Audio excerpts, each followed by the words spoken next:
Traffico e gestione illecita di rifiuti sono i principali reati cui dovranno rispondere oltre 300 persone nell'ambito dell'attività diretta dalla Direzione Distrettuale Antimafia della Procura della Repubblica di Venezia, condotta dai Carabinieri del Nucleo Operativo Ecologico.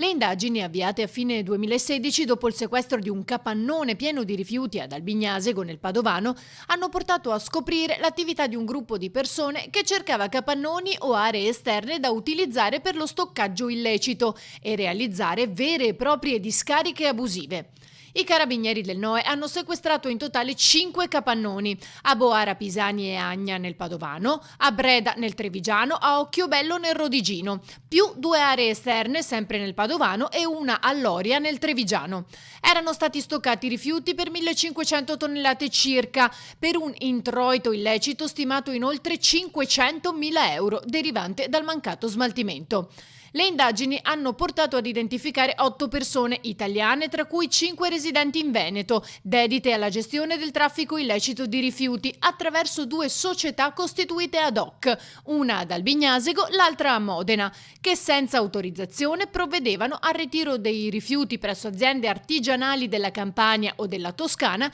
ricevendo la somma di denaro pattuita per poi in realtà non procedere allo smaltimento. È stata inoltre accertata la responsabilità di 306 titolari di altrettante ditte relativamente alla gestione illecita di rifiuti,